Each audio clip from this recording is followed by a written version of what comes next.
All right, so let's go ahead and get back on track. Who do we have for sixth man? Hayden Pritchard. Nobody even close. I seen the race had like Malik Beasley in it. He definitely deserved to be a finalist. 3 other people was in there, but I would go Pritchard. Yeah, Pritchard. KPJ? Nah. I don't think that'll hurt. I don't think that'll help the NBA brand at all.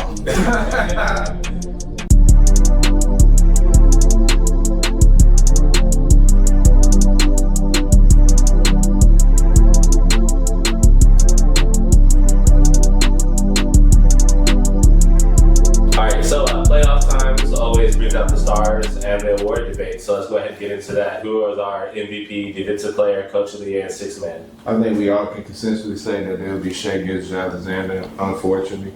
Now, I do say that Jokic has been the best player of this season, I think, in the league in general. But I think records, it's gonna obviously sway heavily in Shai's favor, especially with the numbers he's putting up. So I don't think it's really a debate. It's Shai. Yeah, I'm going Shai up for MVP. You said defensive player of the year. I'm gonna go Dyson Daniels. Went crazy this year and locked up everybody. Cost me a lot of bets. Coach of the year. And for starters, Coach of the year, I'm gonna go Ime Udoka. Let's keep that on that defense player of the year. I do not like y'all. That's because Draymond Green went on ESPN and pleaded for the deploy. Now all of a sudden he's the favorite for the defensive player of the year. No, he's not. What did he do against us when he just played us? Little to nothing. Like obviously great. Yeah, great players gonna make great plays. He made great plays in that Lakers Warriors game. Like every great defensive player will, they will make a couple of great plays. But at the end of the day, I don't think just because you go on a mainstream platform pleading your case for defensive player of the year, your stakes raised from he wasn't even in the discussion. Now he's the league leader for defensive player of the year. Yeah, the odds changed tremendously. That's insane. So obviously Dyson Daniels is an amazing pick, and I would want to trail you. But I want to give it to somebody who's well deserving of it. If he reaches the games played, which is Amen Thompson. I think Amen Thompson by far has been the best defender in the league. Asked Steph Curry about him, 3 points on 1 of 10 shooting. It was a complete clamp down. He's been great all year long. Block shots, steals, guarding your best player. I mean, you name it, he does it. And I feel like he doesn't get enough consideration for the award just because maybe he's young or maybe we didn't have the level of respect until now. But I think by far, man, Thompson has been the best defender in the league, and he does it. He can guard you 1 all the way to your 5, depending on who your 5 is for real. So I think Amen Thompson should be the defensive player of the year. I'm leaning the same way. Amen Thompson has been electrifying on that side of the ball like nobody's business. Do y'all think it's because y'all watching more? Nah. I think obviously there's going to be some level of bias, but even if you just take a look comparing him to the other guys, I mean, like what is something that Amen Thompson can't do that Dyson Daniels can? Dyson Daniels broke the steals record. He broke the steals record. You don't think Amen Thompson is capable of doing something like that? Yes. I really don't care what you're capable of doing. I'm going off of what you're doing. Yeah, he did. Oh, I thought he just leave the league. I know he broke the record. Broke the record for most steals in the season. But I'm looking at it too, like your brother. But I agree though. Amen Thompson, he can guard 1, but I think Dyson Daniels can guard 1 through 5 too. Well, we talking about your block. He's able to rim protect. I think Dyson Daniels is too though. No. Y'all watch the Hawks game?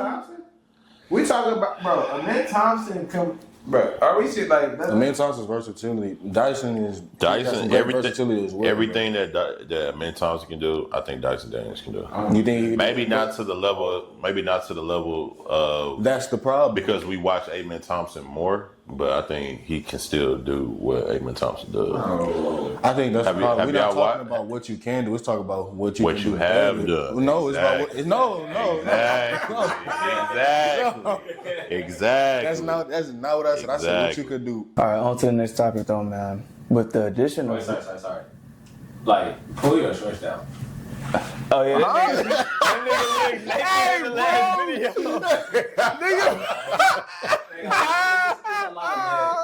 Like, nigga in the last video.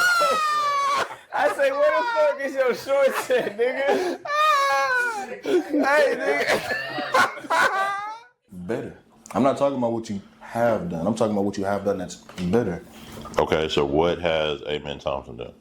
I think besides just we watch him and he plays really good defense. I think if you just take away the fact, that he's like majority of the NBA world's favorite young ascending player, or the second best player from his draft class by far, hands down. It's just you understand his level of versatility that he's got at his position. His athleticism really helps him in a lot of ways that you typically just don't see from the guard level position. For him to be as valued as he is to the Rockets without having a single jump shot just tells you how much of an asset he is on that other side of the ball. But everything you saying too about him, I would say the same thing about Dyson Daniels.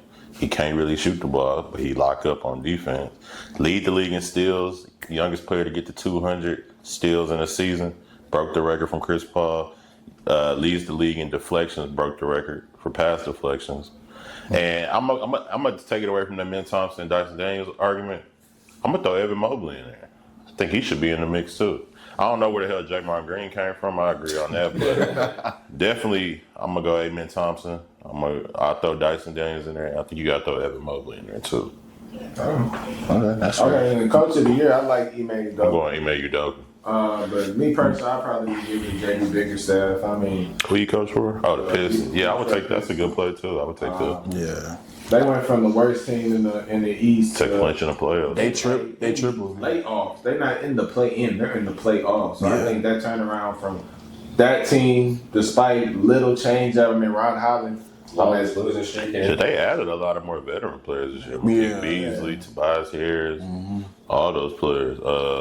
But I think it really just from the ascension of Kay Cunningham. Kay they're open Cunningham. too. Yeah, I want to go. I think they're going home early in the playoffs. I don't think that even really matters. Like, just the fact that they're in this position is incredible. Like, the way I kind of look at them is the same way that I kind of looked at the Commanders. Like, team out of nowhere to just come out of the start of the season as like this team, okay, what do we expect them to do? Like, be a bottom feeder once again. And now all of a sudden, like, they're in the postseason. Like, the Detroit Pistons at one point had almost a 30-game losing streak, and they tripled their win total in just one season. That is incredible. The development of Kay Cunningham, who's already been like that. Now he's progressed into one of the premier guards in the Eastern Conference, and an all-star level guard that is warranted and non-disputed throughout the entire landscape of the NBA. Is he an all-star in the West? Who? Kay Cunningham. Of course. Of course. I'll argue that. Jalen Williams made the All-Star team. Let's be serious. Jalen Williams, I think he should have made it. From that time point to where he was, I definitely think he should have made it. No. But I don't even count Jalen Williams as a guard. I'm talking about top guards in the West. I mean, he's there too. How many guards are you taking over him in the West? Over Kate Cunningham? Luka, Devin Booker, Steph? Ja Morant, Steph. Hey, Ja. Wait, Ja? I'm taking Cade over Ja. Okay, that's one. I'll take Jalen Green. Chill, I'm bro. waiting. No. I'm waiting. I'm a Rockies fan, but hell no. You wouldn't take Jalen Green over K? Okay. Anthony Edwards. I'm listening. I'll take I'm that. listening. Okay. I'm listening. You Okay. got back on track. Okay. He's hurt, but I would take Fox over K. Hell no. Hell no. Hell no. Not Fox. Do your homework. Pause. Are you subscribed to Check the Set Podcast, man? While we on this pause, you make sure you go on that YouTube link and you subscribe to Check the Set Podcast, or you gonna make my boy Maury sad, man. I'm gonna do something crazy. Do your homework. I did extra. Do your homework. When Fox is healthy, you wouldn't take him over K? No. I What mean, is yeah, Cade doing that's crazy? I'll take Fox over Kate if we running What a is- 100-meter dash. What does K do better than Fox? He's an amazing facilitator. Shoot better, facilitate better, score better. Okay, let me pull up some stats. How we gotta go pull up that? Okay, if Fox was so valuable, why would the Kings get rid of him? Because he didn't want to be there. I guarantee you, if Kay Cunningham went to the ownership of the Detroit Pistons and said, hey, I don't want to be here. They're not They getting will rid of him. work You on better it. get your ass in there right now. If they- Don't put up your if 30 and 10. If Kay went and told those people that he did not want to be there and he wouldn't sign back, they would trade him. I mean, but That's- Fox was That's the same situation Fox was in. He was up for extension. He That's it, bro. didn't want to sign, so they had to trade him. The dude on the Browns who did that. Oh, Myles Garrett. Myles Garrett. But Myles when they Garrett. offered him that bag, they ain't just sit up here and be like, yeah, we could put him on the market. Go ahead, explore your options. Nah, they gave him the Brinks truck. See, but this is not the NFL though. In the NBA, if they don't sign, they just gonna leave him free agency. There's nothing that holds you to that team. But who's to say that if Fox was so valuable? I mean, I'm just looking at. But I don't think it was about Fox valuable because the Kings wanted him. He just didn't want to be there, and they weren't. They was gonna lose out on the money if they didn't sign him. So you got to trade him.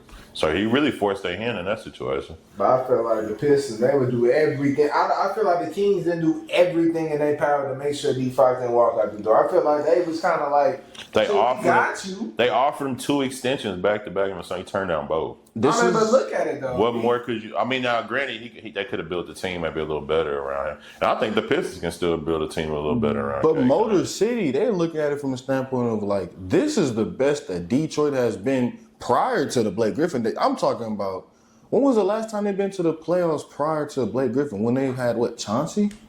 When was the last time the Kings been to the playoffs when they had Fox? But who do you attribute that level of success to? Do you attribute Fox. that to more Fox or Sabonis? Fox. You think you give it to Fox more than Sabonis? I think at that point in time, you have to give it to Fox. But I feel like Fox play has regressed over the last couple of years. That's the thing. Well, hold on. We say last couple of years. This was just last year. They made the play-in. No. They made the playoffs. No, they didn't. That was 2 years ago. Yeah, 2 years ago, yeah. I would still take Fox. They made it one. They only made it one time in Fox tenure as a King. Yeah, they was trash like the first 7. So But I'm saying when they was actually good, which was like the last 2 to 3 years. and he only made it once, and he got I'm cool out with the first that. round against Golden State. But I'm in cool with 7. that though. I'm cool with that because it's gonna be similar for K. I don't see them going far this year either. I remember shoot. I guarantee you. I think it's similar situations. I feel like I Wait, similar guarantee- situations, huh? Huh? I think it's similar situations as far as like career. Only thing that's different between Fox and K is K hasn't played as long. Nah. What's different? I mean, Cade is top 5 in assists. He may be top 10, 15 in points. We can't really. Now, granted, I agree with what you're saying, but we can't really vouch on this year for Fox because he didn't play a whole season. I want But when we to did see ask him, you. though, he didn't look good. I want to ask you a question. The Detroit Pistons invested a lot into their this season as far as like getting, like you said, the veterans around them, building a more talented squad for Cade Cunningham to become the spearhead that leads the crown. Yeah. Do you feel like Sacramento prior to, like, let's just say De'Aaron Fox wanted to be in I Sacramento? think Sacramento has better players than the Pistons have right now. I understand that, but do you feel like Sacramento would have that level of investment into De'Aaron Fox's career in terms of building a team that's fit for him? Let's just say if he wanted to stay in Sac Town? I think they tried to build a team around him. But truth be told, I don't think a lot of players want to come play in Sacramento, to be honest. I mean, they went and got Sabonis, you went and got Monk. They brought DeRozan in for a little bit. Is the market in Sacramento that much worse than Detroit? I think Detroit has a little bit more of a culture, like a brand behind it. Like they're known for it to be Motor City. I never hear anybody say, "Hey, I want to go play for Sac." So I think in that standpoint, I think it's about exposure. But I think a healthy Fox and a healthy Cade, I'd take Fox. All right, so let's go ahead and get back on track. Who do we have for 6th man? Peyton Pritchard. Peyton Pritchard. Nobody even close. Yeah. I've seen the race had like Malik Beasley in there. And He definitely deserved to be a finalist. 3 other people was in there, but I would go Pritchard. Yeah, Pritchard. KPJ? No. Nah. I don't think that'll hurt. I don't think that'll help the NBA brand at all.